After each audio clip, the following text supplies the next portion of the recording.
Hello, good morning. This is Sushma, and I'm wearing pineapple glasses that my next door neighbor's child gave to me. I thought you would find them fun. We're going to read about a remedy today in the Homeopathy Nook by the name of Cocculus, and we're going to compare it to Nux vomica. So, this is the book, Kopiker's Clinical Experiences of 70 Years. And I'm reading from that. And this is a story of Kopiker with Cocculus indicus. You might have heard of the remedy. This is a place where he used it with very good results. The first important case that brought me a good number of patients, he says, was a well-known widow, sister of a famous advocate. An advocate is a lawyer, and amateur actor of Bellary in southern India. She had frequent giddiness and sleeplessness and awful weakness. My friend, he had a friend who was another homeopath, a very good prescriber, but made the mistake of mentioning that it might be due to high blood pressure. As a matter of fact, it was not. It was due to low blood pressure. So it was in reality a rather very low BP. Anyway, I was called, at that time he was just a junior in Madras, which is Chennai. Her worrying nature. You see yourself in this, mamas? All the mothers, child mothers and pet mothers and plant mothers are listening to this. She had a worrying nature. She was sleeplessness, etc. And the weakness she was feeling in her lower limbs.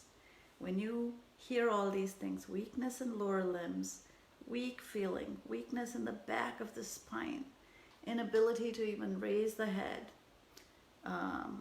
just a sick feeling, nausea, vertigo, made me prescribe Cocculus indicus. A few globules of 30 dissolved in a glassful of water and 2 teaspoons given once made her feel comfortable and sleep undisturbed for nearly 10 hours. She was completely free from all her troubles and weaknesses. This is, guys, a few globules of Cocculus indicus dissolved in a glassful of water, and she was given 2 teaspoons once. She was completely free from all her troubles and weakness. Cocculus indicus has cured hundreds of ladies of the mid-period, meaning perimenopausal, and of the mid-period leukorrhea, which is almost always accompanied by weakness of lower limbs. It's like your legs give away. Your legs give away. A keynote had led to its prescription always effectively. And which is the book for keynotes? Allen is your book for keynotes. Same type of exhaustion during menses needs carboanimalis high. So if the same kind of weakness in the limbs happens during your periods, you need carboanimalis high. Carboanimalis is a great remedy for morning sickness or car or seasickness with extreme weak, tired, drowsy feeling. That, folks, is Cocculus indicus. And another comparable remedy to that is Nux vomica. And so these are the 2 remedies which are called for absolutely exhausted people by their attendance on sick person, especially if they've been looking after others, they've been catering to others, looking after other sick people. They very possibly need Cocculus or look at Nux vomica. Both are night watching, meaning they're up at night, worrying, fretting, caring for others. And it affects your spine. It's a sort of nerve remedy. It causes lassitude in your nerves, which causes weakness in your limbs and in the back of your neck with Cocculus. It is the quickest pickup I have seen, giving a boost, unbelievably powerful. And I wanted to point out that's what it is. It's a boost.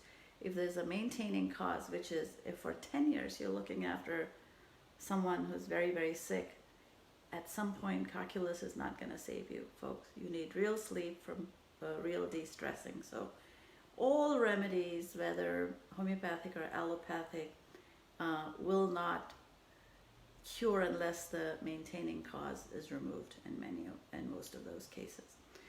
Cocculus is one of those remedies that work effectively in any potency. You can give it from 30 to 1M and take your pick because you have whatever you have. And I would recommend that everybody get a kit because the FDA is putting a kibosh on homeopathics before they become unavailable or too expensive. In extreme nausea of pregnancy or otherwise associated with food, it is very difficult to distinguish between cocculus and colchicum. So take a look at colchicum as well. If the very thought and smell of cooking and the sight of cooking disgusts you, makes you nauseous, that's probably colchicum. And it might be kali carb, lycopodium, or sulfur as well, depending on what your other symptoms are. Sepia is a great remedy for morning sickness in the later months, nausea at the smell and thought of food. And he says, I think sepia is the only or the best remedy where such a severe nausea gets all right by forcing oneself to eat well. So if you're nauseous and pregnant and you force yourself to eat and then you feel better, then sepia is your remedy for such a nausea. And on that note, we will bid you goodbye. Have a great rest of the day. And that's Homeopathy Nook for today, Monday, October 23rd. Thank you all.